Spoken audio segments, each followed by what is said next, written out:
Hi friends, ఇక movie review 2 hours 20 minutes run టైంతో direct నెట్ఫ్లిక్స్లో తెలుగు డబ్బింగ్ రిలీజ్ అయ్యింది.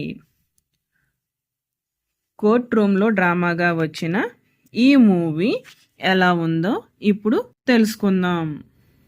ఈ మూవీ స్టార్టింగ్లో హత్య జరుగుతుంది. ఆ హత్య జరిగిన టైంలో కార్లో ఒక రిచ్ పర్సన్ అయిన అక్షయ్ ఖాన్ గారు ఉన్నట్లు ఆధారాలు దొరుకుతాయి.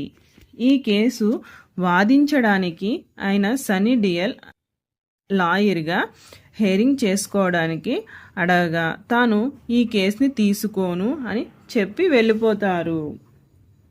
ఈ సిచ్యువేషన్లో హీరో కూతురు హెల్త్ ప్రాబ్లం వల్ల హీరో ఆ కేసుని వాదించడానికి ఒప్పుకుంటాడు. అసలు ఆ పాపకి హీరోకి ఆ రిచ్ పర్సన్కి ఉన్న సంబంధం ఏమిటి? హీరో ఆ కేసు ఎందుకు ఒప్పుకోవాల్సి వచ్చింది అనే విషయం తెలుసుకోవాలి అంటే ఈ మూవీ చూడాలి.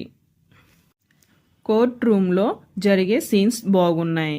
కోర్ట్ రూమ్లో డ్రామాగా చూసే వాళ్ళకి ఈ మూవీ బాగా నచ్చుతుంది. ఈ మూవీ ఫ్యామిలీతో చూడవచ్చు. అండర్ సీన్స్ ఏమీ లేవు. ఫ్యామిలీ హ్యాపీగా చూడవచ్చు. ఈ మూవీ విషయానికి వస్తే చాలా బాగుంది. మూవీ చూశాక మీ అభిప్రాయాలు కామెంట్ బాక్స్లో మాతో పంచుకోగలరు. మా రివ్యూ నచ్చినట్లయితే please share and subscribe. Thank you.